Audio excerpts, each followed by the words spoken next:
Perkenalkan, namaku Danu, usia 26 tahun. Aku seorang suami dan ayah. Istriku bernama Nimas, usianya 24 tahun. Tapi di balik ini semua, ada hal yang seharusnya tidak terjadi, tapi semua tanpa aku sadari ataupun rencanakan. Semua terjadi saat istriku akan melahirkan. Istriku adalah anak yatim, ibunya telah lama meninggal. Sedangkan aku, ibuku sedang sakit. Kami bingung atas kondisi ini. Siapa yang akan mendampingi istriku nanti? Namanya kita baru pertama akan punya anak. Kami belum punya pengalaman untuk itu. Apalagi kesibukanku bekerja, aku kasihan jika istriku tak ada yang menemani. Setelah berembuk bersama, akhirnya kita memutuskan akan menyewa jasa pengasuh anak. Tapi, tiba-tiba istriku mendapatkan telepon dari Mbak Siska, kakak kandung istriku. Di sela perbincangan dari telepon, istriku bercerita akan mencari pengasuh bayi, sekaligus untuk mengurusi dia saat pasca melahirkan. Dia minta rekomendasi dari kakaknya.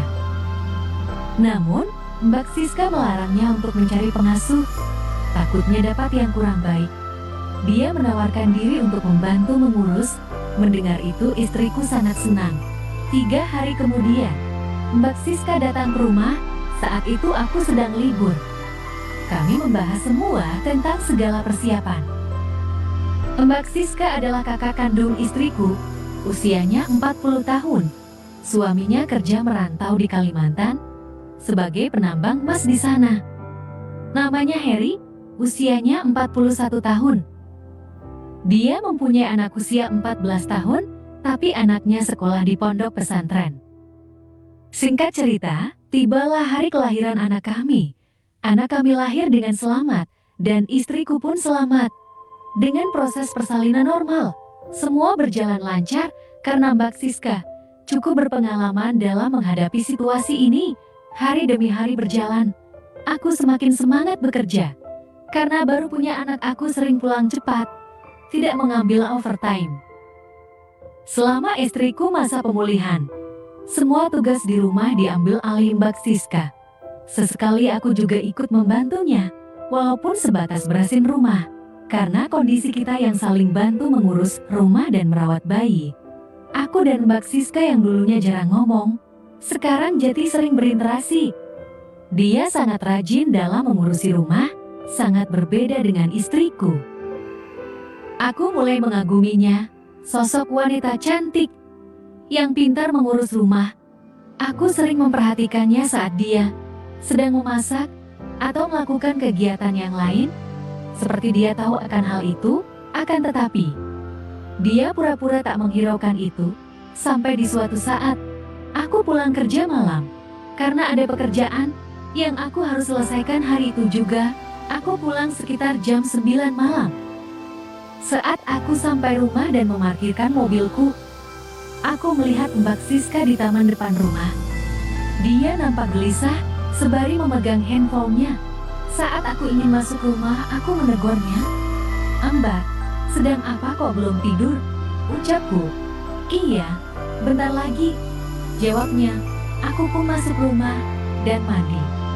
Setelah mandi, aku masuk ke kamar melihat anak dan istriku. Keduanya nampak terlelap tidur. Aku kembali keluar rumah, mau ambil barang di dalam mobil. Saat aku keluar, aku melihat Mbak Siska masih di taman. Dia duduk dan nampak gelisah. Aku pun menghampirinya. "Mbak," panggilku. "Iya, kenapa?" ucapnya kaget atas kedatanganku. "Kok tumben belum tidur?" tanyaku. "Iya, belum bisa tidur," jawabnya seperti tidak fokus, seperti ada yang sedang mengganggu pikirannya. "Apa ada masalah?" tanyaku. Dia nampak diam, sambil menundukkan kepalanya. "Cerita aja, Mbak. Siapa tahu aku bisa bantu," ungkapku. Kami duduk berdua di kursi taman depan rumah. "Sebenarnya aku lagi ada masalah," ucapnya lirih. "Mbak kenapa?" tanyaku. "Tadi siang aku dapat telepon dari sekolah anakku. Katanya ada kegiatan, aku harus bayar 1,5 juta besok. ungkapnya. Terus, tanyaku pelan. Barusan aku menelpon Mas Heri untuk minta ditransfer, tapi kata Mas Heri dia belum punya uang. Dia juga bilang kepulangannya diundur karena hasil dari kerjanya belum memenuhi target, ungkap Mbak Siska. Udah gak usah dipikirin, ungkapku sembari membuka handphoneku. Aku pun mentransfer uang 2 juta ke rekeningnya. Coba buka rekening Mbak, ucapku. Dia pun membuka rekeningnya di handphone. Kok kamu transfer? Aku jadi gak anak begini, ungkapnya. Gak apa-apa, kayak sama siapa aja, ucapku sambil tersenyum. Ini kebanyakan, ucap Mbak Siska. Udah gak apa-apa, sisanya buat Mbak Siska aja, ucapku. Terima kasih ya, nanti aku ganti kalau Mas Heri transfer, ucapnya. Gak usah Mbak, itu buat Mbak Siska dari aku, ucapku. Makasih ya, ungkapnya.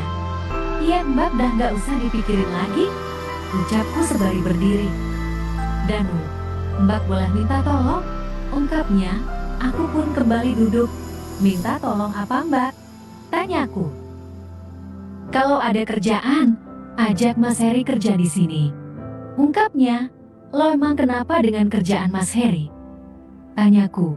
Aku sebenarnya pengen Mas Heri itu kerja di sini saja, biar bisa kumpul setiap hari, ungkapnya sendu. Melihat Mbak Siska yang seperti itu, aku merasa tidak fokus. Wajahnya yang sendu membuatnya kelihatan makin cantik. Aku pun mulai mencoba bertanya lebih santai. Mbak kangen ya sama Mas Heri?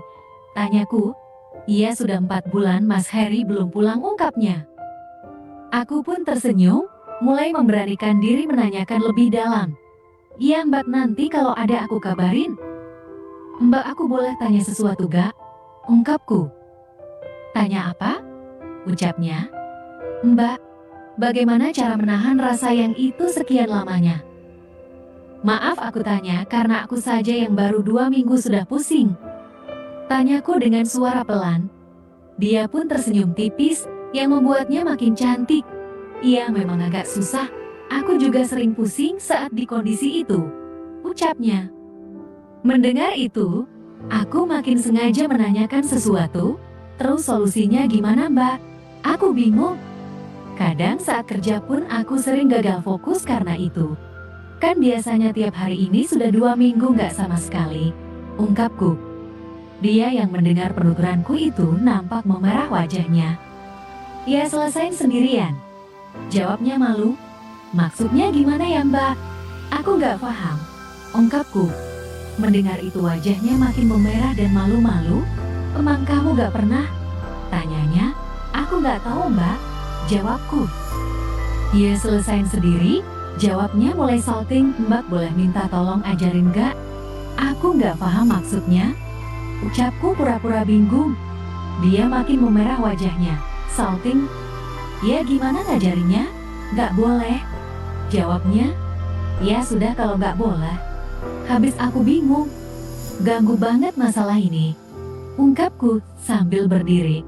Aku pun meninggalkannya dan menuju ke mobil. Dia masih salting dan memerah wajahnya. Saat aku mencari barang di mobil, tiba-tiba dia berdiri di belakangku. Danu, panggil Mbak Siska. Ya Mbak kenapa? Tanyaku. Aku mau kasih tahu caranya. Aku tunggu di dalam ya, ucapnya malu-malu. Dia pun masuk ke dalam rumah. Dalam hati aku sangat senang. Aku pun bergegas mengambil barangku dan segera masuk untuk menemuinya. Aku menuju kamar Mbak Siska. Ternyata dia sudah menungguku di sana. Dan yang awalnya ini mengajarkan caranya, justru hasilnya beda. Pasti kalian tahu kan hasilnya apa? Dan semenjak kejadian itu, semua telah berubah. Kejadian demi kejadian terus berlanjut. Bahkan di mana saja, selama istriku terlelap tidur, Mbak Siska yang awalnya mencari pekerjaan untuk suaminya, sekarang saat aku tawarkan sebuah pekerjaan, Mbak Siska menolaknya. Biarin Mas Heri kerja di sana saja, ucap Mbak Siska. Sekian cerita ini. Semoga bisa menjadi hiburan tersendiri